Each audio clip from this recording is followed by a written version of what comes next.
Hello, you are listening to Trump Republic Radio. It is October 4th, 2017.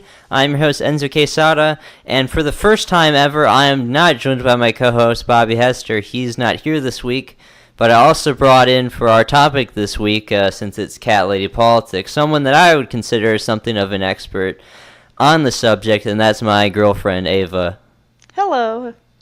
We worked on the outline on this together yesterday, so I don't know. You feel up to it? Yeah, sure. Why not? Let's do it. Just interject wherever you think I'm leaving something off. Of course. Or whatever you think. But let's get into it. Who is the cat lady? Well, the cat lady is many different types of women, but they all share the same thing. Kind of this rejected idea of, everything is owed to them. They must take care of every single broken idea or political statement. They're generally, they think they're very edgy, blue hair sometimes, or, more sizist or lack of being sizist, very large women, angry, opinionated women. I don't know. They run the gamut of, left-wing women. They could be your Hillary voter, but they could also be your communist in the street yelling at things. Mm-hmm. And it's a broad spectrum of women, but they all, at the end of the day, are very dangerous. Yes, even mothers and stuff that you wouldn't expect, like the more suburban mom type. Yeah, there can be elements of cat ladies in mothers. But generally, your cat lady is a 20, 30, 40-year-old something, single, left-wing woman. Liberal of sorts. And I wanted to get into what are some of the kind of common occupations that the cat lady works in, just to give you an idea of who this might be. Maybe you know someone like this. So the first job that oftentimes cat ladies work is HR management. The person in the office that's cracking down on anything that's sort of fun, strict in there with the sexual harassment stuff, and we know them from TV. But what percentage do you think of HR managers, human resource managers, are females? With this political correctness in this day and age, over 50%, easy. Women make up 76% of HR managers. Whoa. Yes, very, very dominant in that field. No wonder the water cooler is policed so much now. Yeah. The second occupation that I feel cat ladies often fill is social workers, for a myriad of different reasons that we'll get into. But what percentage do you think of social workers are female? It's got to be a lot. I mean, it seems to be a caring profession, right? Yeah. Well over 50%. As of the 2015 Bureau of Labor Statistics, 83% of social workers are female. Wow, that's a lot. Who would have figured? And, it kind of makes sense. They make their living off of signing people up for different government-assisted programs oftentimes. You think about people on welfare, you don't usually think of very smart people, and you wonder stuff like, how do they qualify for all these different things? How do they go through the system? Well, social workers are the people that are signing them up for all of the welfare programs, keeping them on track of it, and the more welfare we give out, the more work there is for social workers. So, yeah. Yeah, women generally are more empathetic and nurturing, so these professions will definitely be more up their alley. Now, the next occupation that is oftentimes filled by cat ladies I wanted to get into is teachers. And in the United States, teaching is an industry dominated by women. I have a lot of experience through college and teaching, on my own of how female dominant it is. But what percentage, Ava, do you think of preschool and kindergarten teachers are women? Maybe 75%. It is 98%. Wow. 98% of pre-K and kindergarten teachers are women. But that doesn't seem so bad. I mean, it's just kids, right? Kids left in the hands of women that are okay with indoctrination. It That's just the gets thing you worse. need to keep in mind. Exactly. It gets worse as it goes on. You know, there's plenty of women that aren't doing this, but the cat lady definitely wants to use her position as someone influencing minds to insert whatever narrative she wants on the world. To go through the rest of the breakdown by gender, 82% of elementary and middle school teachers are female. So, again, they're dominating there pretty hard. And then 58% of high school teachers and faculty and staff. So still pretty dominant there, but it's lessened a bit, the gender disparity.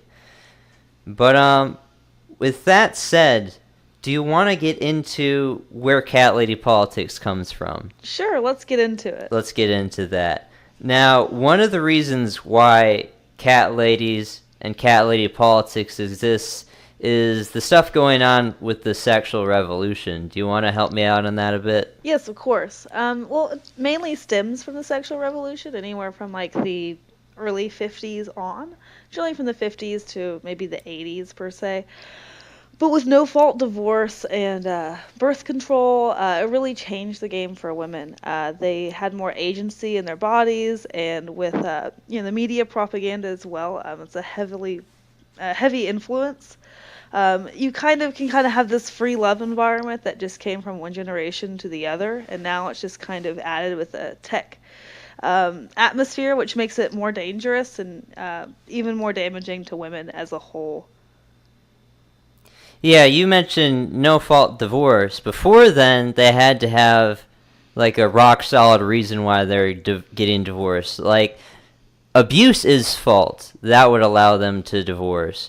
But that's not what we have today at all. We have a situation where women can get a divorce if they're bored with the relationship or there's just nothing special going on. Of course. And that's why we've seen a huge uptick in divorces in general. Especially in women in their late 30s, early 40s after their first kid, or even after a few years into marriage. They just decide that, oh, it's not for me and I'm going to eat, pray, love across the world and find myself, and instead of just doing the work and pair bonding with their partner and doing the marriage thing right, they kind of listen to the media or this whole free love. It's kind of a weird, interesting take from these habits. You don't think last generations, they just get worse, but they're in different ways. So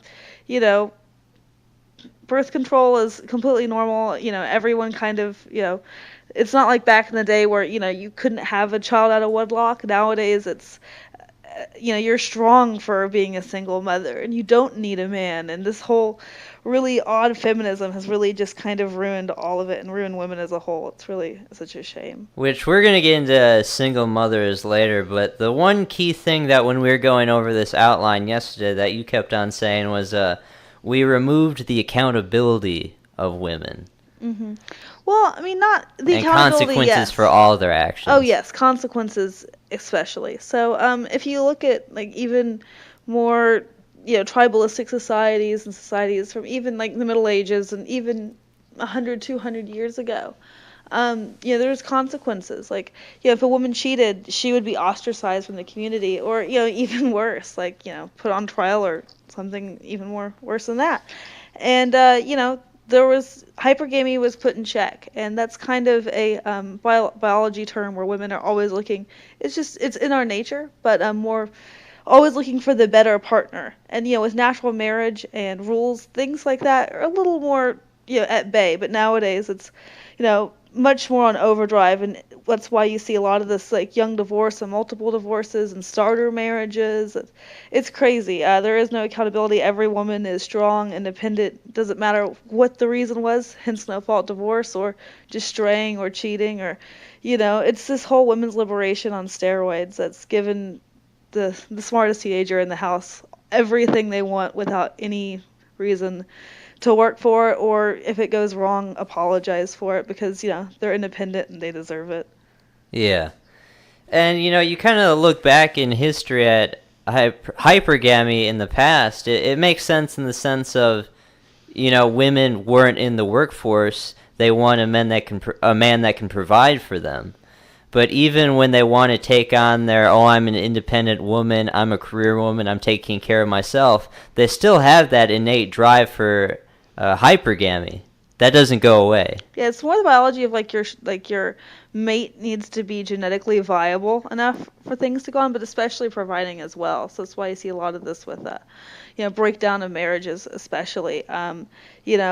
Back in the day, women realized that marriage was for life, and you did what you needed to do, and you might have had urges, but you just didn't do these things. Nowadays, with technology, which really kind of puts everything from the cat lady to the SJW political side to the biology side all into one nice package. The technology makes it even more pronounced. So, you can have a bored housewife just use Tinder and, rent a chat instead of working on her marriage. It's quite sad, and it's nowadays with this culture, and I don't say that all women are like this. Not all women are like this. It's kind of a debatable topic, but a good number are, though. Yeah, they are, and it's kind of, I mean, it's hardwired in us. You don't want to say, don't hate the player, hate the game, but I mean, you should keep in mind you shouldn't just do whatever you want without any consequences, and who cares? But yes, it is a fact of biology.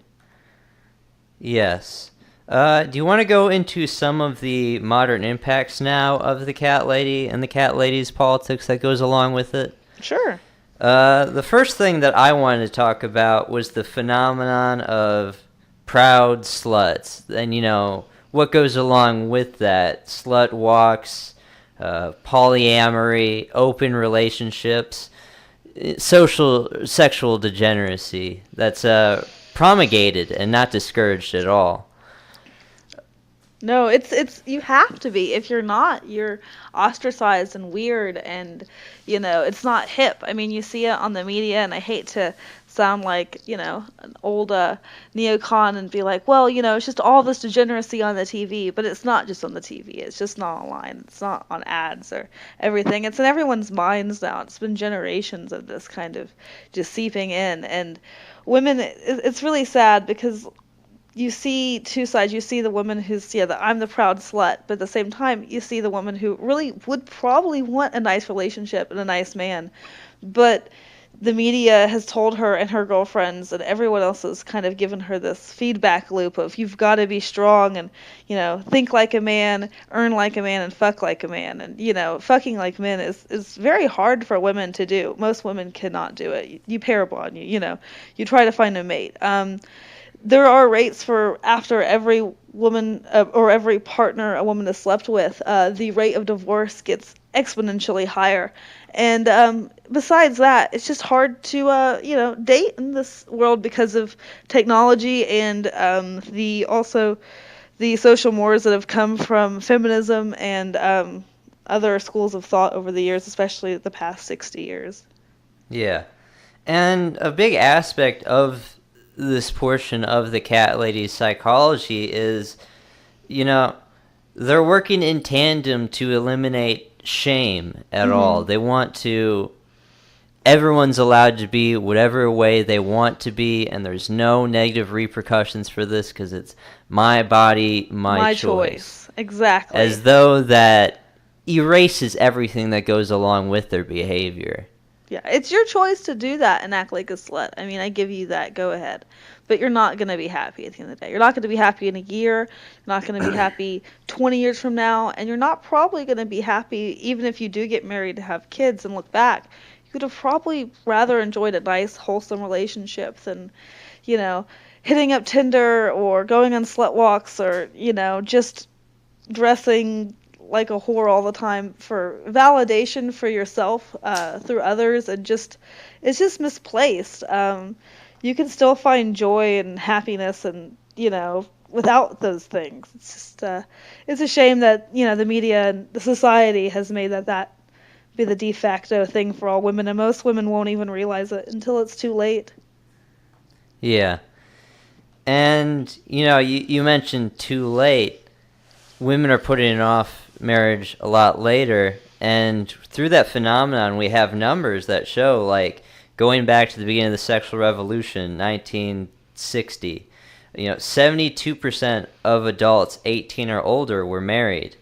And now that we've changed the sexual mores, people put it off or they're okay with casual things, only 50% of adults age 18 or older now are married. We've seen a 22-point swing. Yeah, and think about it. I mean, how many of these marriages are actually stable? If Yeah. you were able to do the charts again, it would be a much different answer.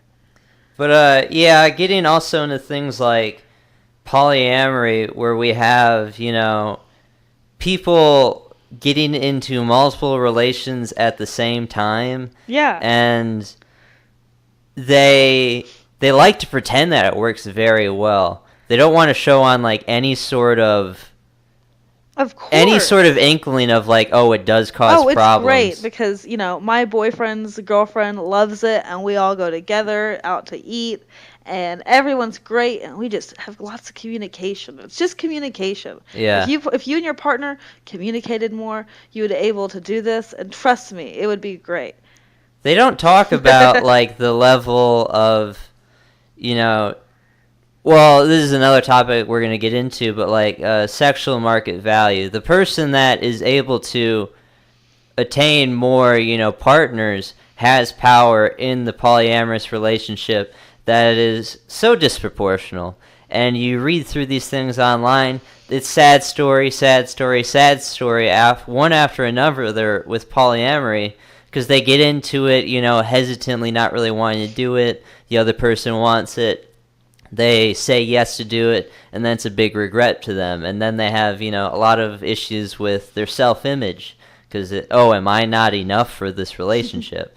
But this is, when we get rid of things like pair bonding, having like committed relationships and changing up the entire sexual dynamics, these issues arise and people aren't ready for them at all. Yeah, and to kind of tie this all in with the cat ladies and SJW politics as a whole.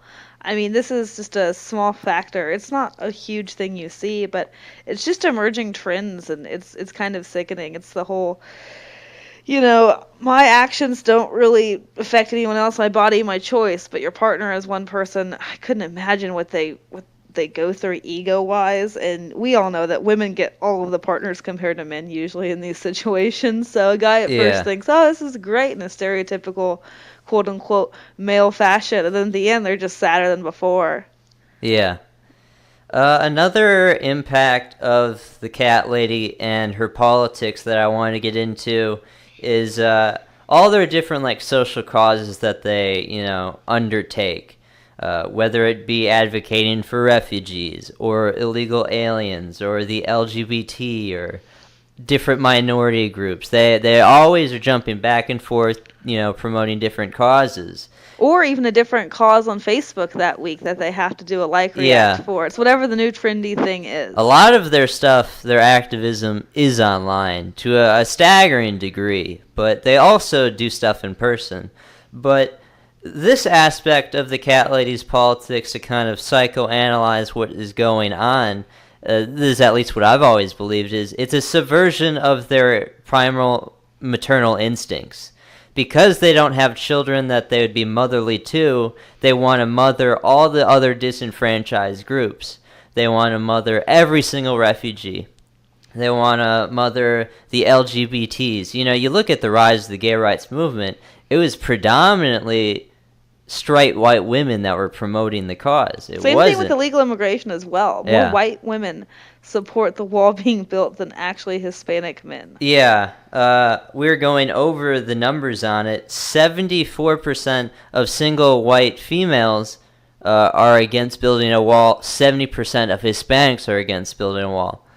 So they care even more than the Hispanics, It's really something. Virtue signaling on steroids. But I think we're kind of like seguing all into this the wall. We just keep talking about it and dancing about the issue. Well, we're gonna move on to the wall. That's the next thing that we're gonna talk about. There's a couple more aspects I do want to get into though. One is their advocacy for socialism. It's why you look at who takes up the ranks of Antifa, the women members, it's all cat ladies. You look at people upholding, the Bernie Sanders movement, it was all cat ladies. Cat ladies. They did have their Bernie bros. But the desire for socialism or communism or whatever Marxism, anarcho-syndicalism that they're into is all around a destruction of competition. They don't want there to be any sort of competition in the world because or capitalism, it's synonymous for them. Because they don't want there to be any sort of things for winners or losers. And it kind of plays into their desire for there to be no repercussions for their actions. Yes, open borders. Everyone can be everyone. You can fuck whatever you want. You could be a dog for all I care. I mean, it's interesting. It's kind of like from the 80s, 90s on of participation trophies, but personified in a political sense. It's no one can be better than me. Why should I even try? But at the same time, it's this thing where everyone should have it. Who cares? Like, no matter what you earned. But a lot of these people were women. And it's funny because we mentioned cat lady, but there's almost like cat men when you think about it. There's In a like sense, people supporting the cat ladies. People that enable the cat ladies. Exactly. It's maybe a topic we might have to discuss later at the end, but I find it interesting. There's a lot of cat men to support these cat ladies. And another aspect of like their advocacy for socialism is because they aren't taking as many resources as they would if they're in a married couple. Mm-hmm. So in a sense, they want to replace the man that they never had in their life that, would give them a joint income in a family. Instead, they just want to marry the state, and they want to vote for the government to give them out more programs so they continue to be sustained by that. And we're going to get into how that plays into single mothers as well, but do you have any other things on socialism before we move on? No, I think you hit it pretty well, but it was a great point you just said about how they're married to the state. Yeah. The next thing I want to get into as far as their modern impact is body positivity. I think we have touched on this a bit. But, a lot of them are obese. And you look at the numbers of obesity in the country today, 4 in 10 women are obese. Our country is at its most obese it's ever been. And it's going to continue to get more obese. And they have a movement with their body positivity movement that is enabling that to expand even more so. Big is beautiful. And if you don't think so, you're a bigot. And you should get in trouble. Healthy at any size. Exactly. Even 600 pounds. Now, I mean, an average overweight woman, I mean, you can change things. It could be a medical thing. I'll give you that excuse. But at the same time, there is a huge, clear difference between that and just the stuff you see online that they peddle to you or the stuff you see on TV. And I don't know how you could feel healthy or happy at that size. I mean, that's just me. I mean, they can do what they want to do. But it is interesting how that does kind of the lack of accountability plays into that as well. Because, Chad should still find me attractive even if I'm 400 pounds. If not, it's his fault. And, he's a misogynist. Yeah. Patriarchal society's keeping them down. It's not their own inability to control their weight that is keeping them from the relationship they deserve. Yeah, and, there are women who understand this or, say, hey, I'm going to be big, whatever. They do what they need to do. But these women especially blame external factors instead of themselves. It's always externally blaming something instead of looking inward. That's why you see a lot of these political movements or, things get really full steam quickly and then die out because it's just kind of that, I'm just going to give it all up and then just kind of not have any accountability, not work for anything, and it just fizzles. And it also kind of plays into their advocacy for socialism because they want, the free health care, the single-payer health care. Because they're becoming so obese, they're not going to be able to cover all of these expenses they have down the line for whatever myriad of reasons or myriad of ailments that are going to come from that. Heart disease, diabetes, you name it. Depression. And they're not going to have anyone there to support them through it financially. No, but they have the state. Which is why they want the state, to do it all for them. It's part of, again, fighting competition. They want to get rid of any sort of, competitive free market healthcare system, and let's just have someone else be in charge of it. For people that complain about, the government's full of just white men, they're completely fine with handing their health care over to the patriarchy. It's pretty funny. Yeah. But another thing I wanted to get into is the push for anti-masculinity and anti-traditionalism. Yes. You see that a lot in schools. This is why I brought up so many teachers are women, because they want to discourage boys from acting how they naturally behave. They really hate the phrase "boys will be boys." They always equate that for some reason with sexual harassment. It's rape culture. What are you talking about? It's insane, Enzo. Even though boys will be boys is like when they're roughhousing and they accidentally break They something. can't even do that. They can't even be aggressive, or not even aggressive. They can't even sit in their chairs anymore, and if they fidget, they're going to give them some ADD drug. Yeah, and that plays into the numbers that I said over, of preschoolers and kindergarteners, 98% are female. So they can't even truly emphasize or understand what it's like to be a young boy. And when they have kind of negative views towards men and think masculinity is bad, they're going to attack it. A 5-year-old. Yeah. Who doesn't know what they're talking about and just wants to learn or have a good day. Yeah, and this continues into elementary school, and oftentimes when guys go through public education, they only have male teachers, 3, 4, 5 times their entire time they're there. And usually very late in life, which unfortunately, if we're going to mention single mothers in a bit, developmental stages are important. I know especially the first 4 years of a child's life, but really think of that, the first 10 to 15 is very, very important. And if there isn't a father figure around, generally a teacher could be a great, substitute. But they don't even see that. They see no positive male role models on the TV and media and anything. And they're always being told that they're terrible, that they're going to be future rapists. It's insane, the stuff you see. Which also plays into them underperforming in school, where we're seeing a huge gap between performance levels of girls and boys, but this is nothing that they feel the need to address, because discrimination is a one-way street for them. You only discriminate against women. Sexism in reverse is impossible. Of course it's impossible. According to their communist books that they read, critical whatever gender BuzzFeed theory told them as well, before they went to work that day. Yeah.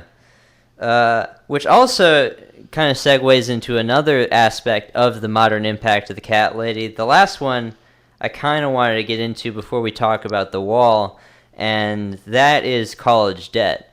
Now we are seeing, a college, system where the majority of people in college earning degrees are women now. Yeah, how many percent? I believe it's around 58% of people graduating with college degrees are women. Give or take, that's about what it is. I know my university, it's about 6 in 10 people are female. Yeah, when I go and visit, it's all I see are women. Yeah. And we're not just a microcosm. This is what the rest of the country looks like. So what's really pushing, the college debt ceiling to continue, the big problem that it is you have all these women going to college and getting into oftentimes these low-paying degrees, such as education, such as social working.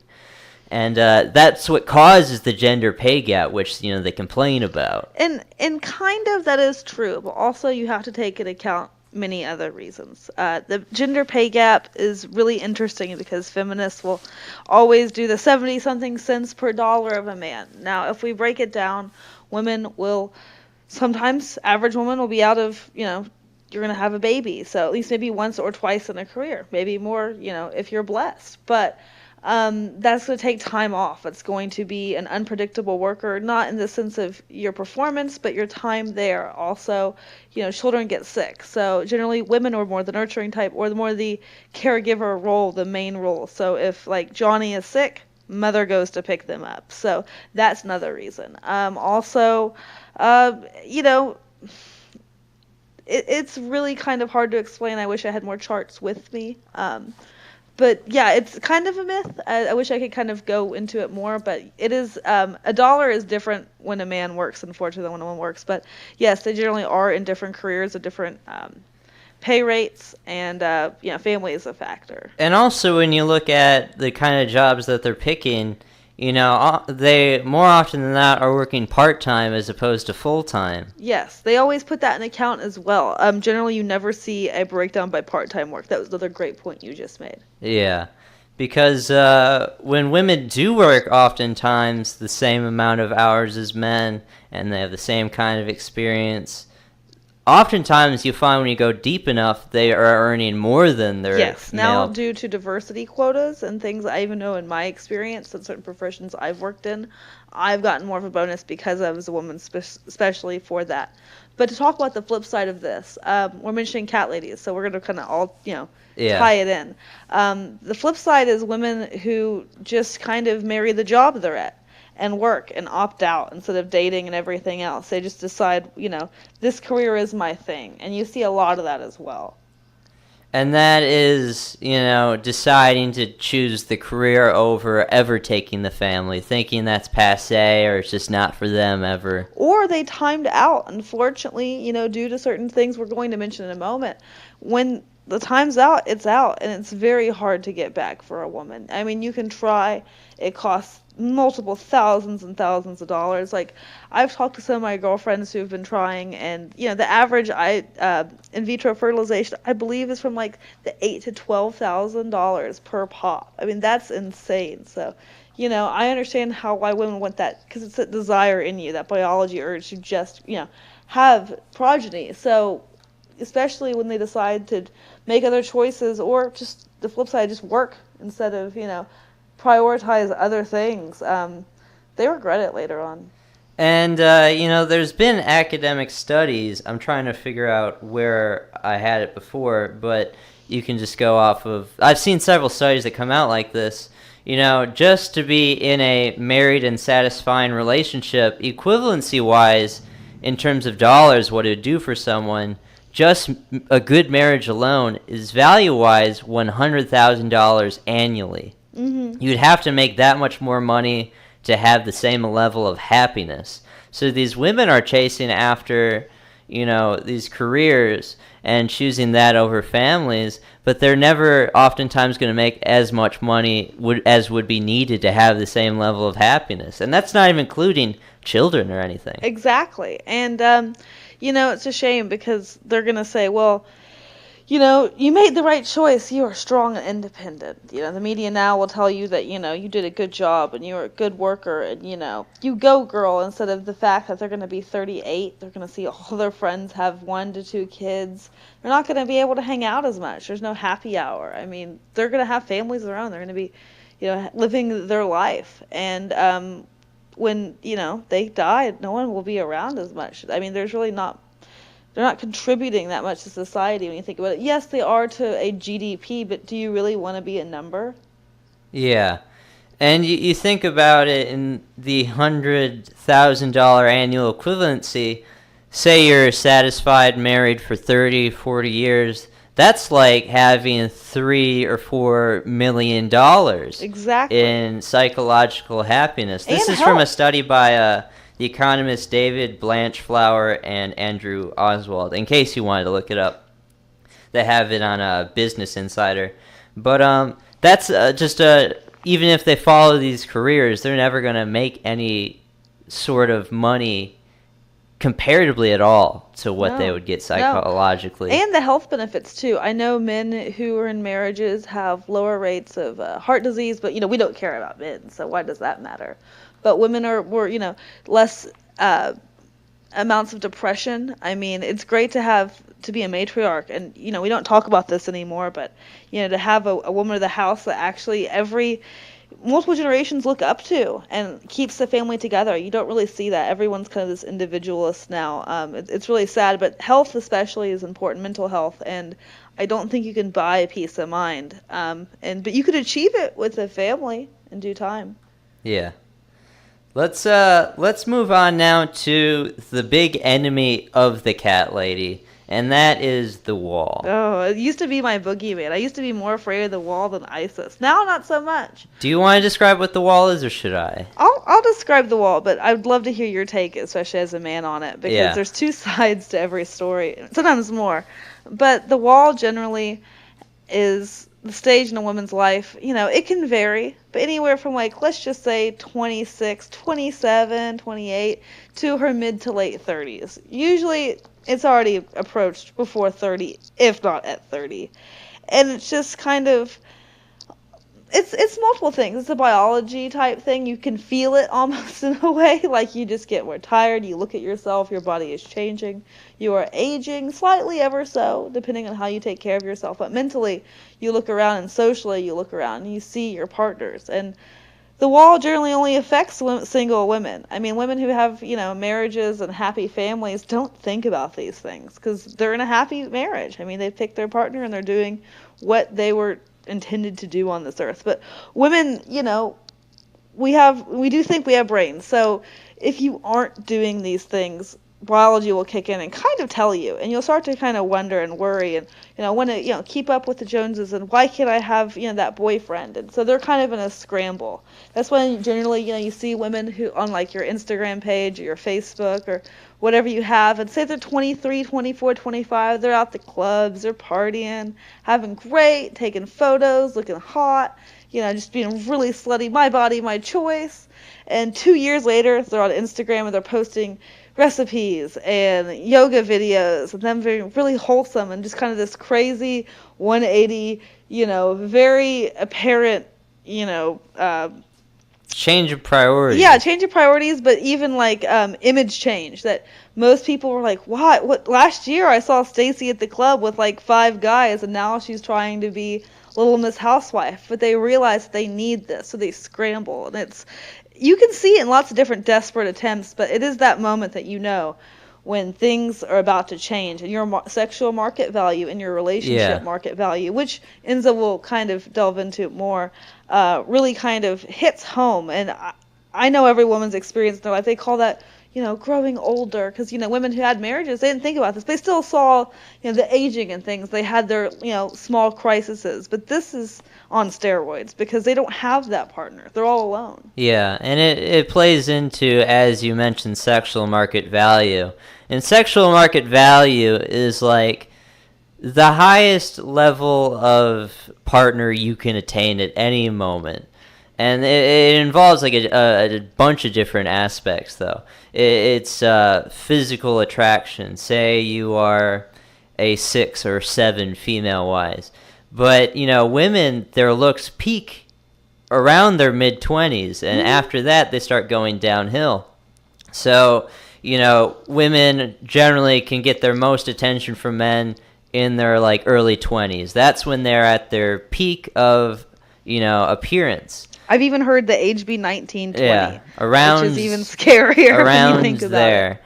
But, as they see their looks fade, and they fade much faster for women than men. Women, unfortunately, age like wine, or age like milk, men age like wine. Yeah, that's the metaphor they use on it.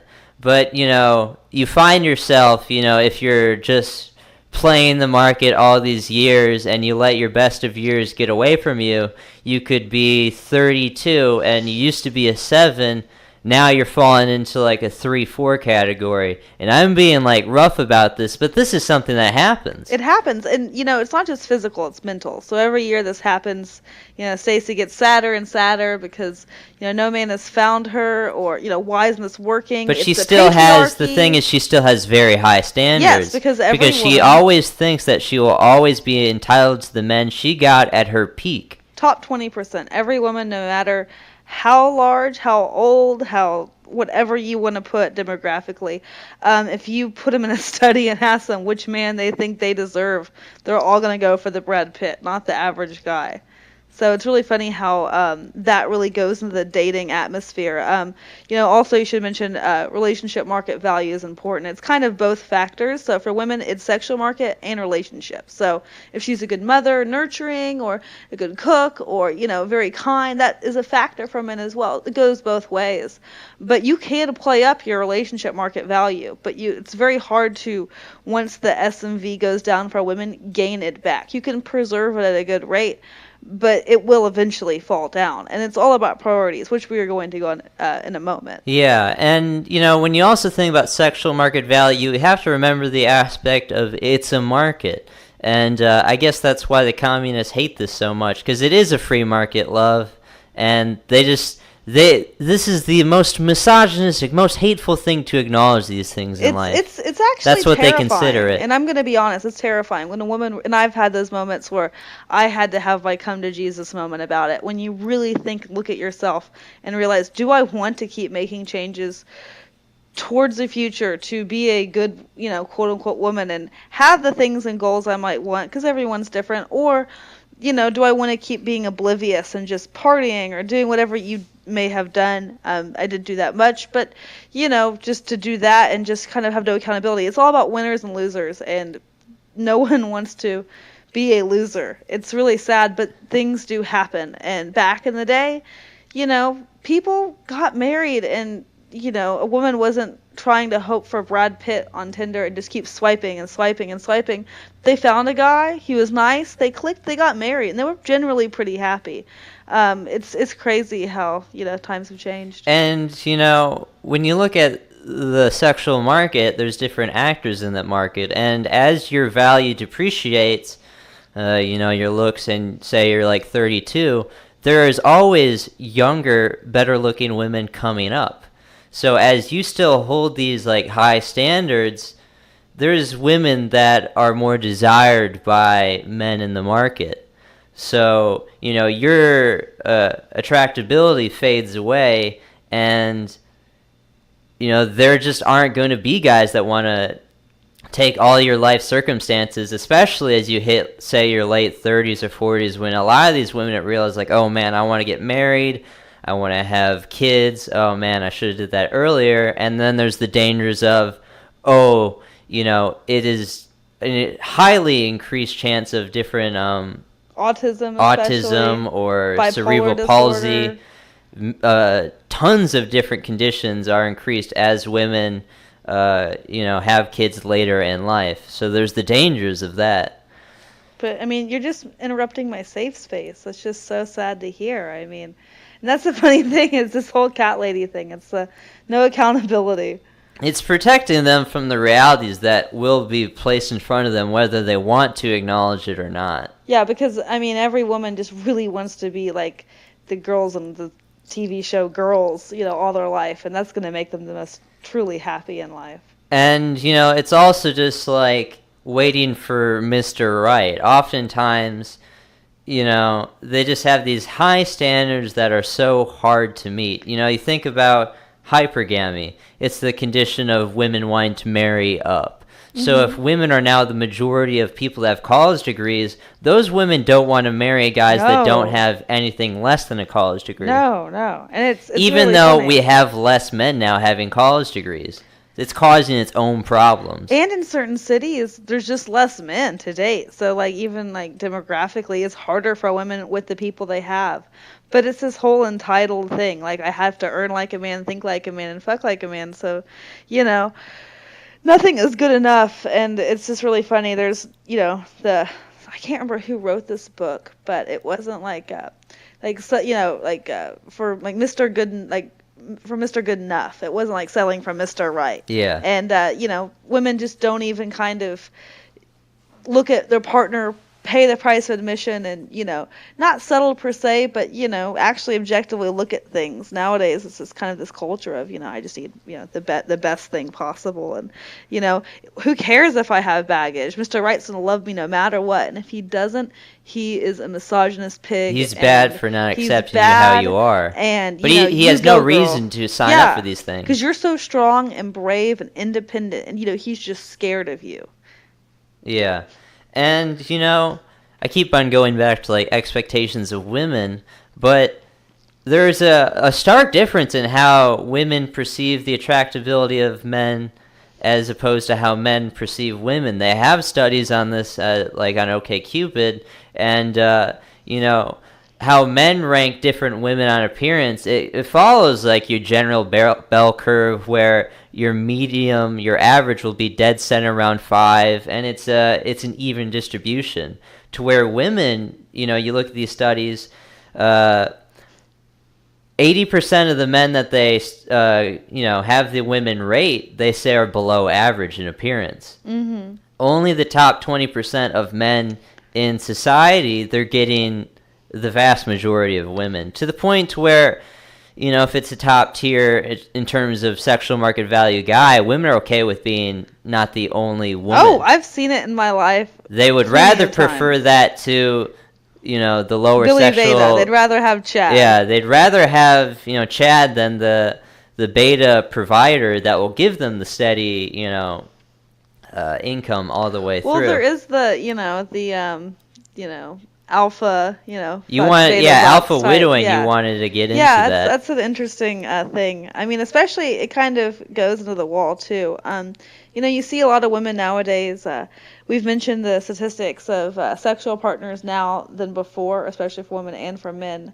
Women now go out more. They have more sex. It's more casual in nature. So generally, it's this kind of low stakes thing. And I think it's low stakes and it's no harm and it's fun and free love and I get it. But at the same time, a lot of these women accidentally, because they don't know their true feminine nature, because they weren't taught how to be women or understand the femininity and how much of a gift that is. They now treat it as a burden. A lot of feminists do. So, instead of learning about, pair bonding, they sleep with every other guy they can imagine on campus or online or wherever. And, the cock carousel will go for quite a few years. And then, they might find one guy and Chad might come along and he might be great. And they might really want this to work and love him. Or they think they love him. They might not even know what love is because they don't really have the capacity at this time to, understand and get to know someone that level.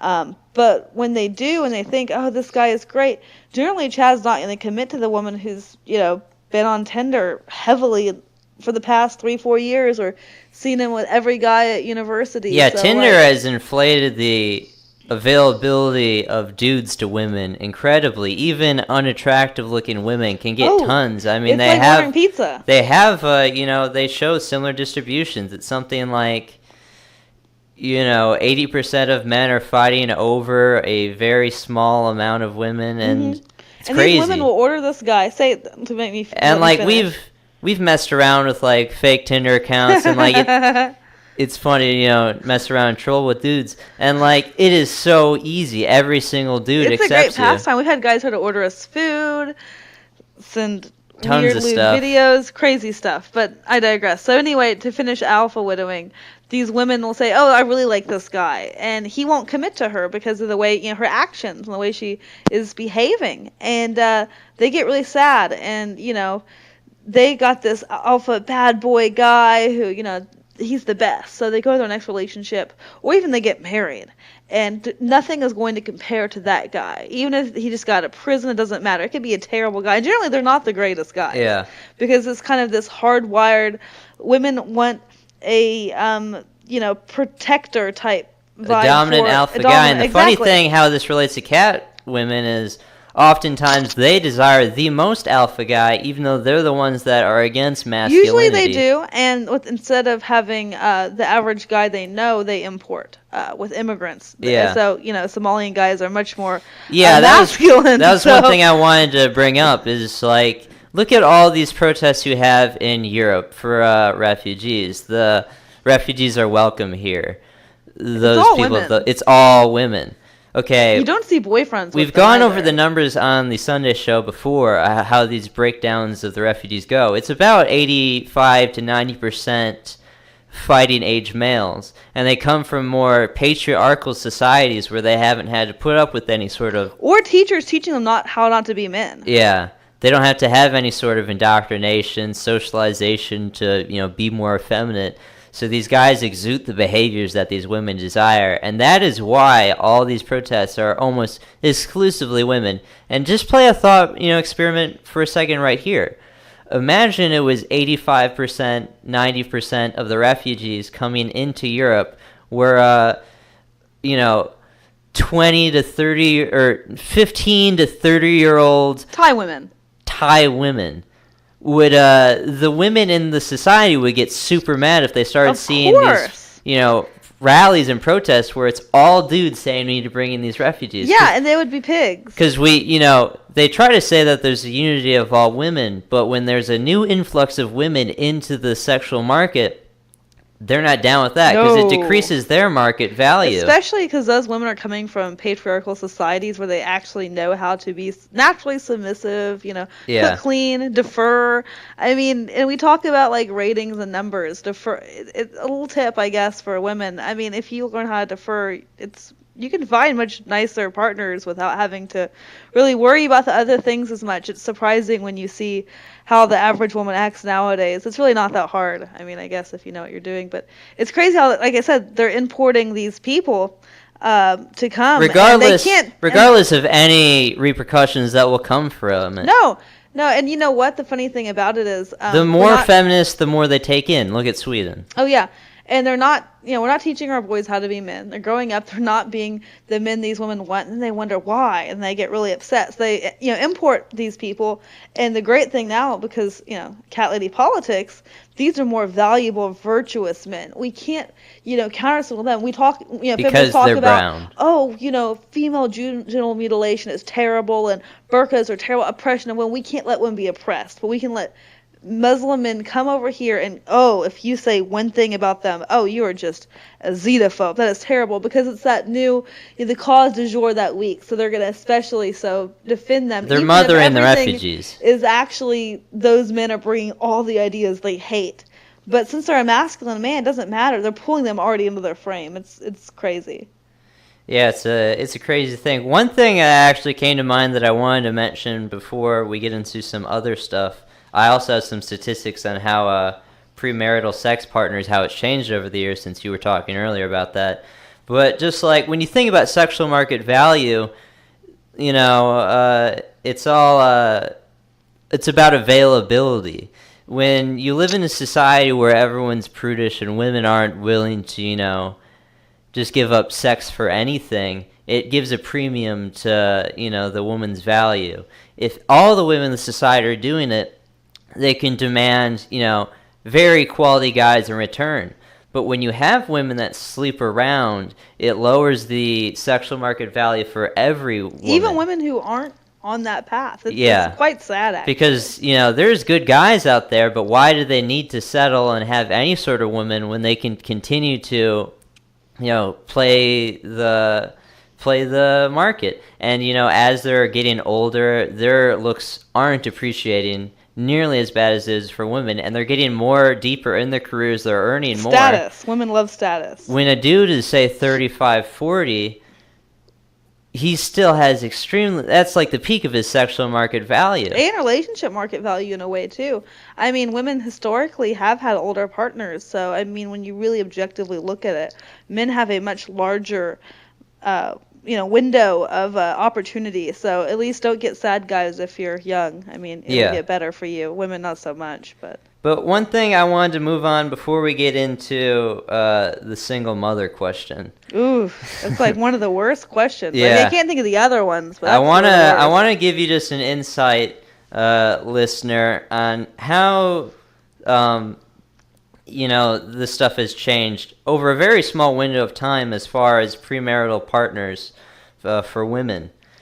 So in 1970, women that had 0 partners before getting married, that was 21% of all women at that time.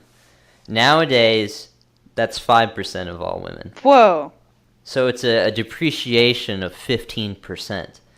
Only having 1 partner before getting married, in 1970, that was 43% of all women. Today, that's 22%.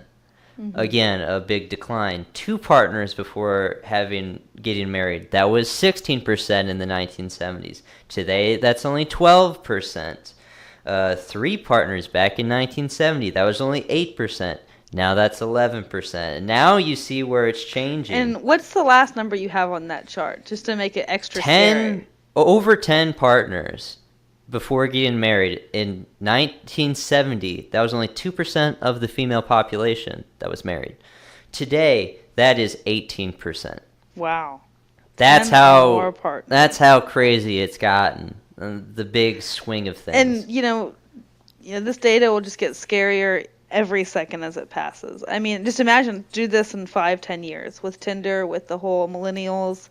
You're gonna see that skyrocket. I mean, I've known women in my age. I'm in my, early mid-20s, and they've easily doubled that easily. And yeah, that's just normal. And I rarely see women with like under 10. Yeah, and on Sunday, me and Bobby were talking about in the country, we have an all-time high of people with STDs. We have 110 million Americans with STDs now. Okay, we changed the sexual mores. We're doing very detrimental things to society. This isn't stuff that they had to deal with back in 1970. No, and I mean, we'll go into this more with the single mother question. But, depression is a big thing, too. I mean, most people aren't designed to function this way. And the whole technology has made it way worse. So, you feel empty. I've talked to many women I know, and, this environment isn't the best for them, but they don't know how to change it, or they don't even know that that's wrong, or that that this is a valid feeling. Yeah. It's quite sad. Do you want to go into the single mother question now? Let's do it. So, the single mother question. This is kind of where the cat lady is taking on... It's a spectrum, the cat lady. It's cat lady the next generation. Yeah. You can have a child and still be a cat lady. Yeah. I see quite a bit of it. And a lot of single mothers are cat ladies. And, it's part of their empowerment. They feel that they don't need a man at all to raise their children. No. And I've talked to women that are liberals that believe, I don't see why I would ever need a man to raise a child. This is completely unheard of to the entirety of history. This has never been a way anyone has thought. But we have a lot of different statistics on how, single motherhood is so detrimental to the children they raise. It's really bad. I'm just going to read off a couple, then we can talk about it. So, these are different, different studies. I have a compilation of them. So, 63% of youth suicides come from fatherless homes. That's 5 times the average. That comes from the U.S. Department of Health and Census. That's sad. 5 times more likely when there's no father in the house. 90% of all homeless and runaway children are from fatherless homes. That's 32 times the average. 85% of all children who show behavioral disorders come from fatherless households. That's 20 times the average. That's from the Center of Disease Control. 80% of rapists with anger problems come from fatherless homes. That's 14 times the average. That comes from Justice and Behavior. That's a book on people's behaviors. And then the last one I wanted to touch on, 71% of all high school dropouts come from fatherless homes. That's 9 times the average, and that comes from the National Principals Association report. So, all extremely hard-hitting facts. They talk about how it's so empowering, so great that these single mothers are doing so much. You go, girl. But the thing is, and this is the thing you're not allowed to say, is they're not. They're failing extremely hard. Look, I mean, I bet you've seen in teaching, looking at kids, it's probably very easy to see which one isn't happy. And there's probably problems at home. There's probably not a dad. I mean, it's crazy. A lot of times they don't need a man, or they wait too long, or they wait, find some guy, get pregnant, and, I just needed a kid. I didn't need the guy. I could do it all on my own. Or they get a woman instead. It's kind of funny how they try to substitute, an actual male role model for a child. Girl or boy, it's important to have a father in their lives. I mean, everything to teach a boy how to be a man, but even, with women, I mean, how to actually look for a partner, or, have self-esteem or become a, proper lady. It's important, and you really can't substitute it with anything else. I don't think it's actually ever been successful, but the media won't tell you that. And another thing that, I mean, I could look for I have some of the numbers actually here. It also plays into crime. Heavily. Immensely. Heavily. It's actually one of the most, definite designating factors that plays into getting incarcerated. So, looking at some other numbers, 70% of youths in state-operated institutions come from fatherless homes. The majority. That's 9 times the average. That comes from the U.S. Department of Justice. And 85% of all youths in prison comes from fatherless homes. That's 20 times the average. That comes from Fulton College, Georgia, and the Texas Department of Corrections. And all of this comes at a cost. I mean, when you really think about it, we've been mostly only talking about the sociological and psychological costs of it. But, you do have a Republican podcast, so let's talk about money. I mean, this costs money. Yeah. All of these kids in juvie and correctional facilities all over the United States cost money. Women who are using the state as their husband, this costs money. Children, they're not cheap. An average 0 to 18 is like $250,000, not including college costs. To average low stakes raise a kid nowadays, and we're subsidizing every one of these mistakes. Yeah, when they're a single mother and they earn below a certain amount, they're going to get your housing subsidies. You're going to get your food stamps. You're going to get cash payments out. You're going to get your EBT. You're going to get it for every single one of their children. Taxes as well. But, I mean, tax breaks are great, but, tax breaks can't raise Jimmy to be a man. Yeah, and then, say things go off the rail, the kid drops out of high school and goes and gets himself arrested. He goes to jail. We're paying for that kid, and he fell off the track because he never had a father. How much cheaper would it be to actually subsidize, actually encourage fatherhood and family cohesiveness? Yeah. And, I even forgot, we're paying for Medicaid. And yes, Medicaid, CHIP. We're going to do that for every single one of their children. And even think about, on the flip side, not even the single mothers, the cat ladies who luckily unfortunately can't even be single mothers and have that joy of a child. We're subsidizing their depression cost, and things will get worse over time. Or their obesity problems. Or both. And, it'll get worse over time. I'll be very surprised, but not so surprised, to see the stats once 10 years from now with our generation, to see how worse it gets once they hit their 30s and their mid-30s or and 40s. Even look beyond that. Say you're the cat lady that never has kids. There's going to be no one that's going to take care of you when you're older. No. Your entire family. So we're going to subsidize that as well. Your family's going to go. Your parents are eventually going to die. Your grandparents are eventually going to die. Everyone else is going to have their families, or maybe you're a single child, and you're going to have no one that's going to take care of you when you're in your 60s or 70s. Yeah, it's rough. That's a rough reality that people do face. And, it's a question I've asked. And who's going to even pay for them at that point? It's going to be us. It's going to be the taxpayers. Let's think about this, just to ask a woman. So, you work hard, you're empowered, you work 40, maybe 45 hours a week. You go home, you watch your Gossip Girl, that you just love that stuff. You stay at home, you drink wine. Or you go out with your girlfriends, you go to brunches, repeat for years and years on end.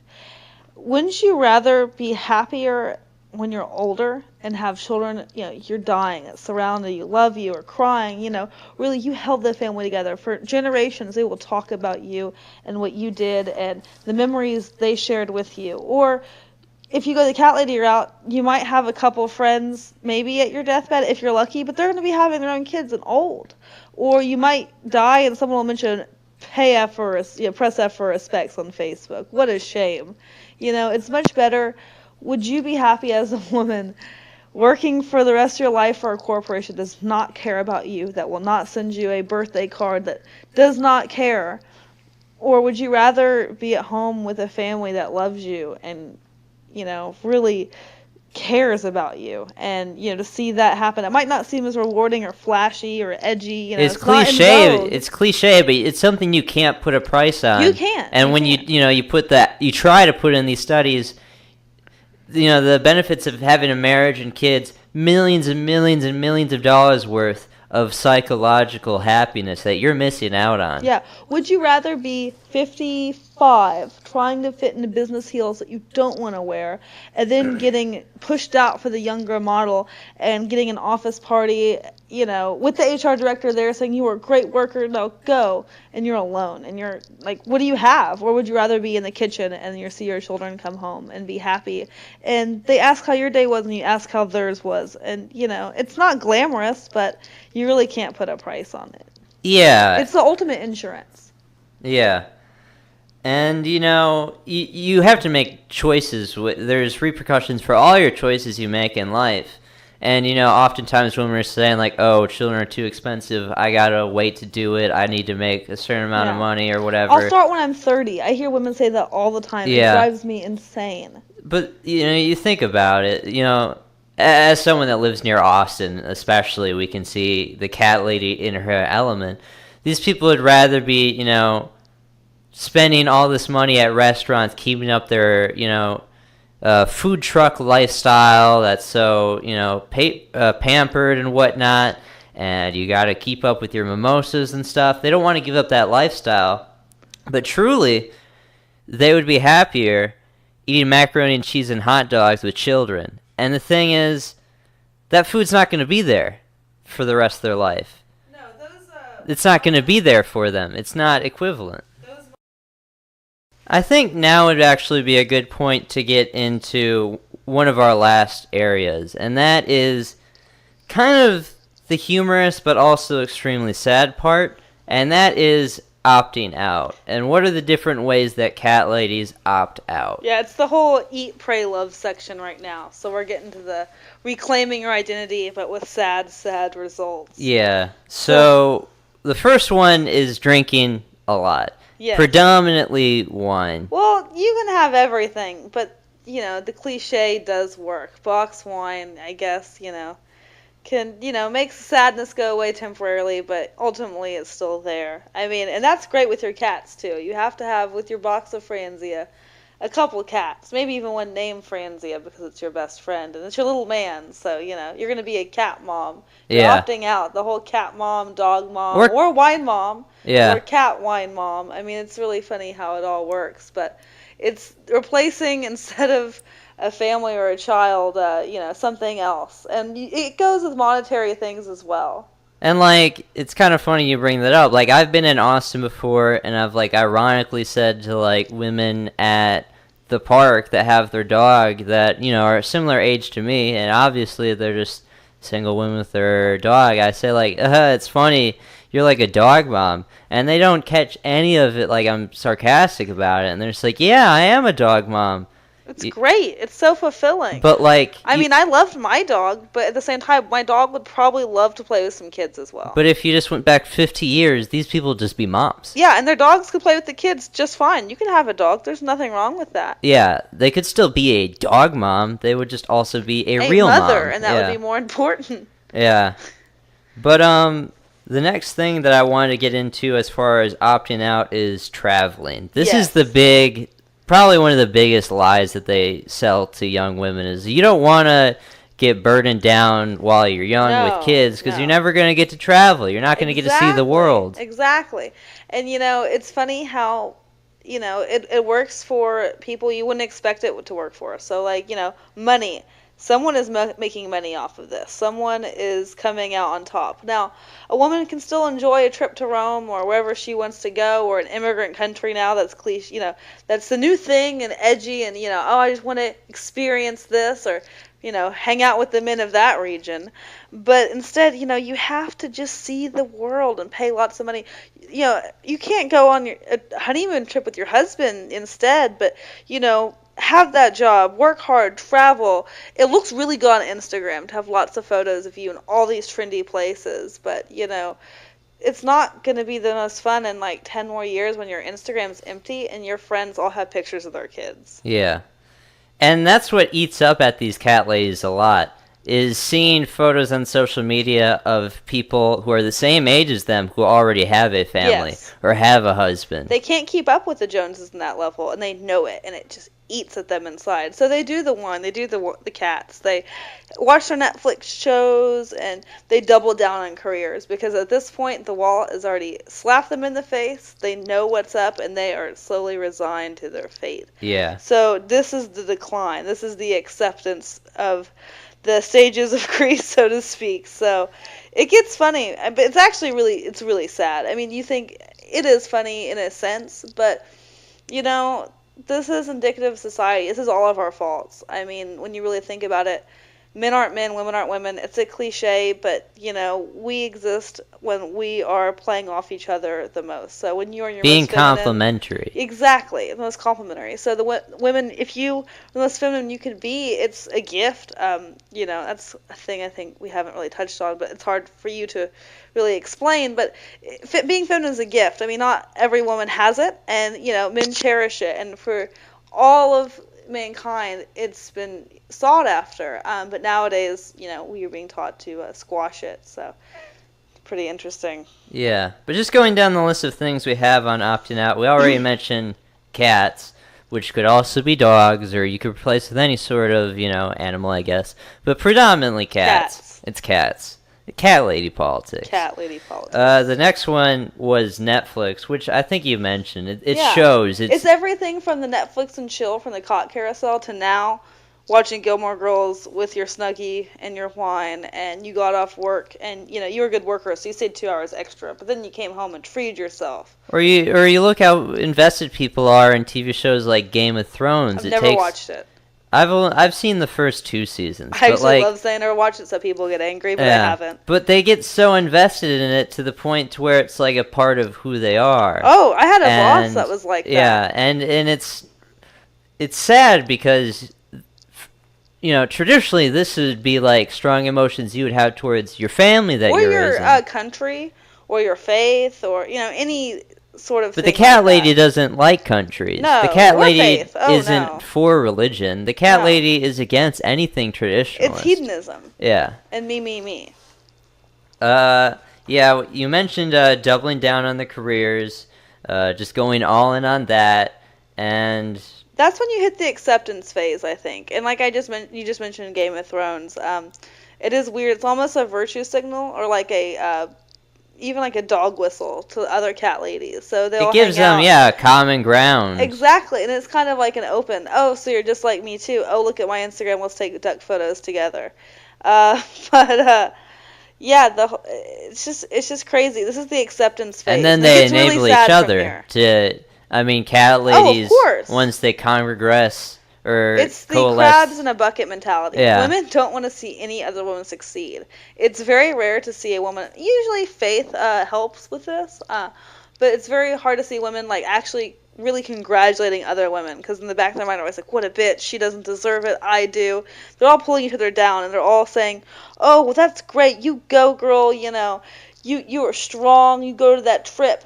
And you come back, and maybe that Chad, he'll commit to you. You just keep doing what you're doing. Totally look like a slut on your Instagram, and just make that public, and just live life with reckless abandon. And he's got to accept you. Don't worry, everything will work out. We are here for you. Yeah. And eventually, other things will set in. So the brunches won't. I guess at first the brunches are great. It's like Sex in the City. You feel like, oh, everything's fantastic. We look so trendy. Avocado toast, whatever.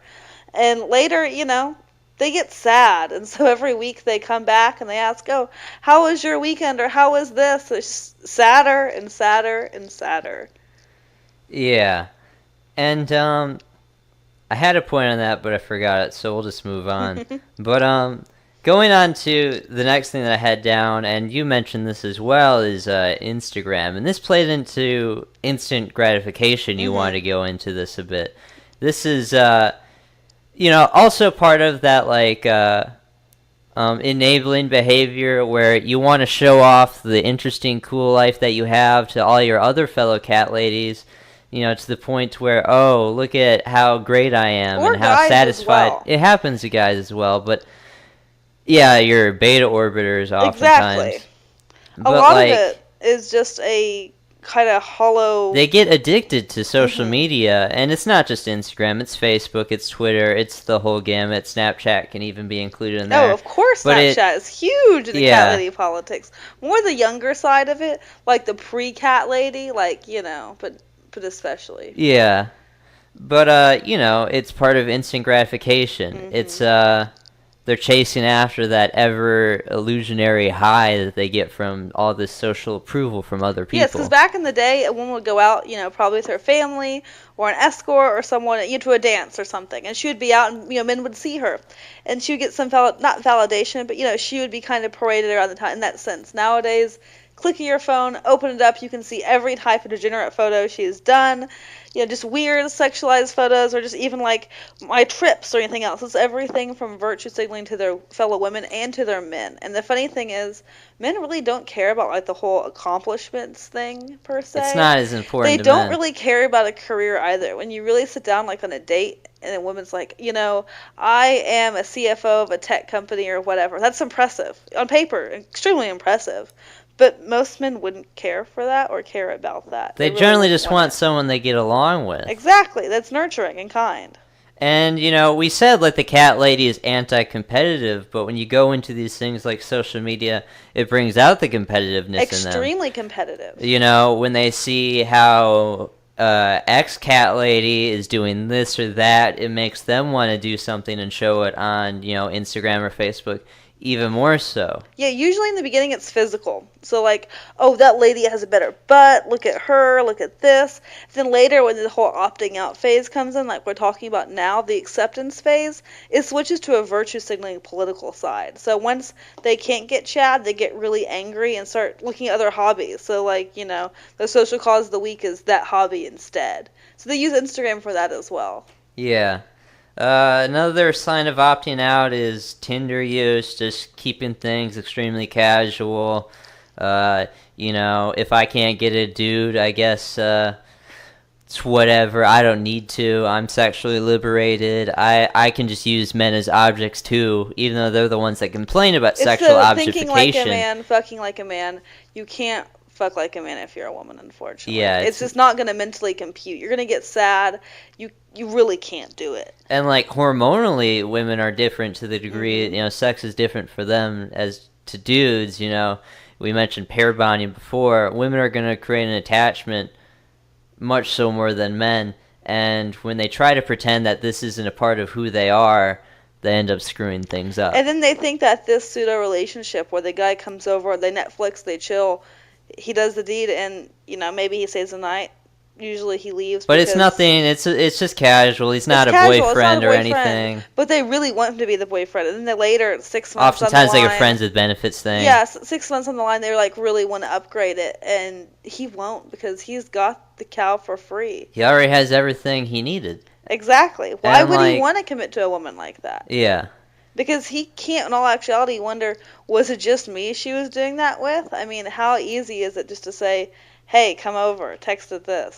It's the whole, you can't turn the whore into the housewife. The dude doesn't want to turn the whore into his housewife because she, had such low moral standards to these things. Mm-hmm. He wants a woman that shows the opposite of what he's getting from you. Yeah, he can hit it and quit it. She can, fortunately. Yeah. And that's when the alpha widow comes in. Then the whole getting older, not accepting any good partner at face value, and then kind of aging and opting out. There's the mental health issues, which we've gone, I guess, pretty well over already. Yeah. There's the taking up the different social issues. It's a replacement. One that's like a subversion of their maternal instincts to where they attribute that to, any destitute person. They want to be the mother for all these refugees, all these immigrants or whatever. But I also think it comes from an area of, like, they get so invested in their politics because they see something wrong with their own life and also the world around them in general. But it comes from a dissatisfaction of their own life. So they just get so addicted to politics, and that's why, these are the people that freak out with every single tweet of Donald Trump, incredibly. Yeah, it's a worship of the broken.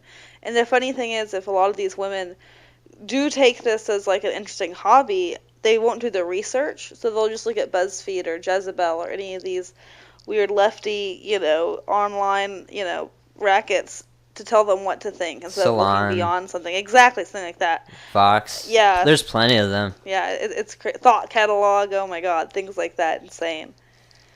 Yeah, and I had something to forget it, but whatever. This is a really large topic to get through. It's a very all-encompassing concept, the cat lady. Because, it sounds like a joke, and, I title it Cat Lady Politics. It is funny. It is funny, but it's really, in actuality, it's incredibly sad. It's incredibly sad. It's a big problem. It seems to only be increasing. But you also need to remember, they're very, very dangerous for politics. Yes, yes. They have no sense of, in-group prioritization with their nation. No. They don't think about the future because they don't have kids. Think about their country, and they care about their country because they care about their kids. It's kind of an all is nothing. I'm about to go, so who cares? Like we talked about with the wall, the white single women oppose the wall more than Hispanics. That's not the case with married women. No, married women do want a wall. They do care about the future. They want to conserve something. Yeah, they have something to conserve. They want to keep the country good for their children. But these, cat ladies that aren't having kids, they don't have kids that have the repercussions of your political actions at the moment. No, and it's whatever makes me feel or look good. And I mean, looking good is great, but, if the country doesn't look so good because of your actions, I don't think that's valid. Yeah, and they adopt like a slave morality around things, like you said with the worship of the broken. The most destitute is the most honorable, the most saintly. Exactly. Even at fault of their own, it does not matter. Even if, I can see how some of these,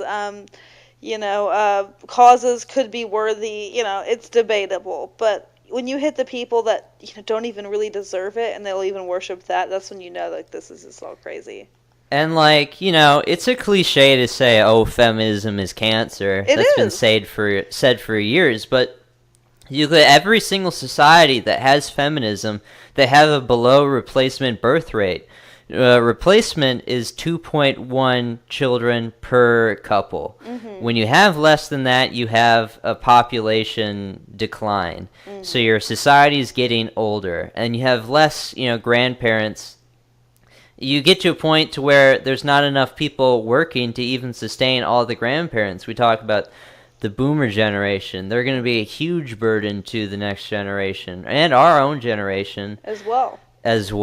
Because we're not setting us up for success. So, when we have below, replacement levels of our own population, that's when they have to this is when they do advocate for the open borders. Not that they have to. We could actually, as a society, just say, we're good how we are. We don't need to import people with customs that don't fit with ours, that have antiquated views, that don't speak the same language as us, that have less education, that have less ability to, work jobs. Because that's the whole lie of, say, the refugee crisis, or, even illegal immigration. We do not need these people to sustain our GDP. But we can't invest in ourselves. If we invest in ourselves, that's just racist. That's a privileged thing to do. Terrible. Because, never mind. But so let's let's wrap it up. Yeah. But, this all plays into the last thing that we just wanted to get into, and it all comes back to a lack of identity. Mm-hmm. These women lack identity, and that's why they became, the crazy cat lady addicted to politics. Yeah, when we talk about feminism as cancer, think about it. Cancer, it slowly appears and forms and gets malignant and just takes over the host. So we're starting from young ages, from our boys and girls in school to they get older and, they age out. And then when we go to the women's side of this, when they finally come to the acceptance of this is who they are, that's sad. I wouldn't wish it on my worst enemy. I mean, one of the joys, probably really only reasons women are around to reproduce and nurture and carry on the next line. And I mean, that's not glamorous, but it's worthwhile. But every single person in history, every single one of your ancestors did it. Yeah, I mean, what's so wrong about it now? I mean, when you really break it down. But this is why cat lady politics is so cancerous, because it's actually changing the fabric of society. And for a while, like in the 80s and 90s, it still was bad, but nowadays it's just so prevalent. It's insane. It's affecting everything. I mean, even at work, say you go to work and your HR lady is just going to give you crap for even making an off-color joke. I mean, it gets worse and worse. But when we go to women, and it's just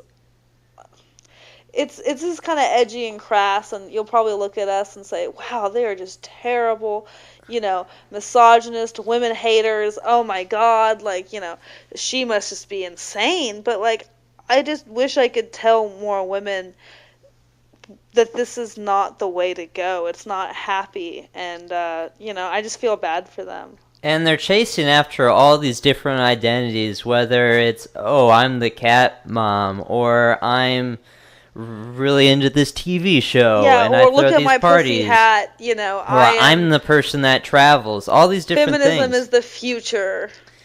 At the end of the day, they would be happier as just a married wife.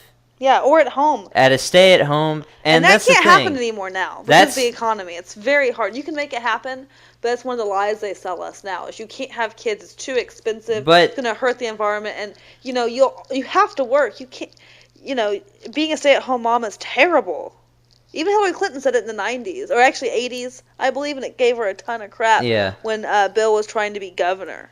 But, like, to be, the stay-at-home mom of the past, they see that as oppressive. Oh, it's extremely oppressive. Even, they're like, oh, you're not liberated, you can't do whatever you want. But really, those women are happier than these women that are chasing after these illusory things that aren't going to be there in the future. No.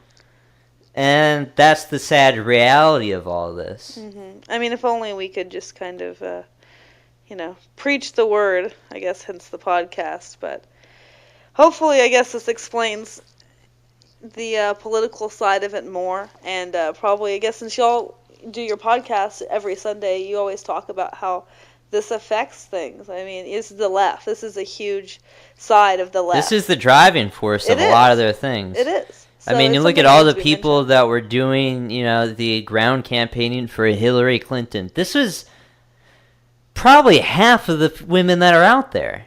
Over half of the women. I don't see many women. It's mostly like the, city, country thing as well. Definitely demographics have a play in it. Definitely drawn more to cities. Yes, but especially in our area.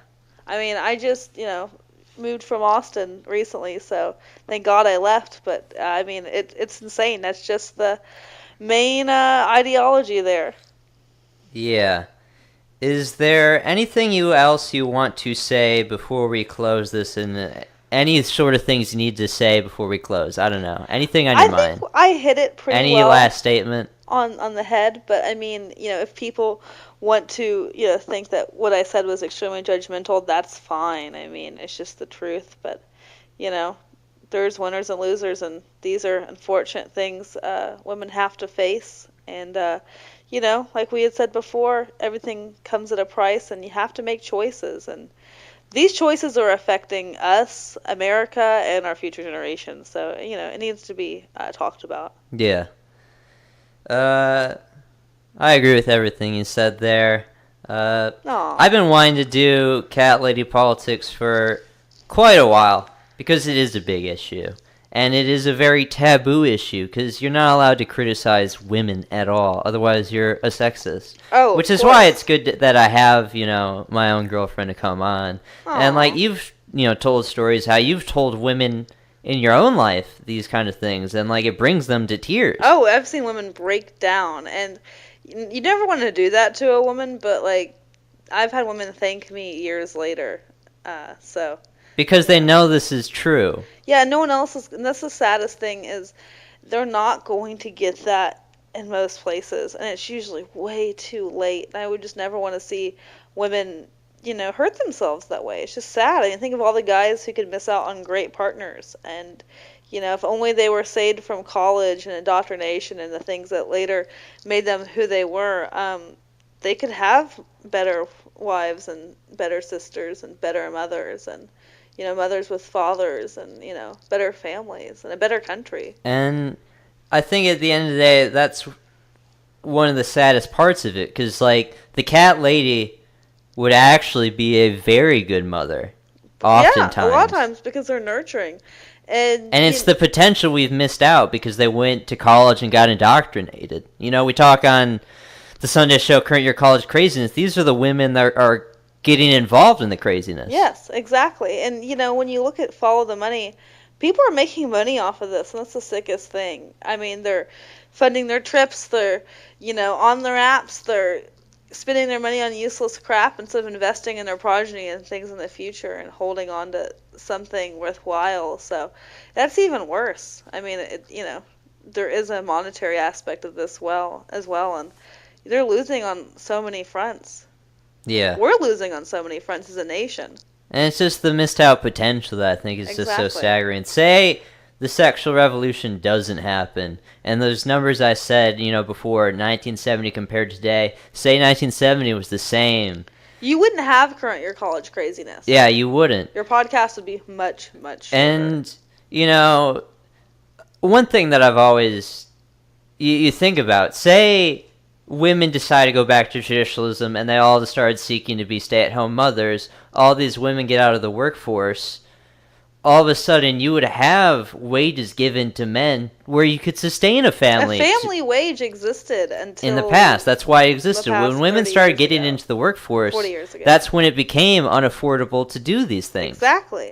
It lowered the playing field, and a family wage was a thing where a guy could feel proud and come home and provide for his whole family, and the mother didn't have to worry. She could just focus on raising the next generation to be good members of society. And now, everyone, men, women, we're stretched so thin because of these policies. It's a good thing that you talk about this, and, this kind of correlates into a lot of the issues you talk about in your podcast. So I think it's a good thing that we mentioned. Yeah. And I don't have anything else. I think we can close this out. We've been going for quite a while. But thank you, Ava, for coming on the show. No problem. Thank you, listener, for listening to the show. I hope you enjoyed it and you learned a thing or two about cat ladies. So thank you for listening. Have a good one.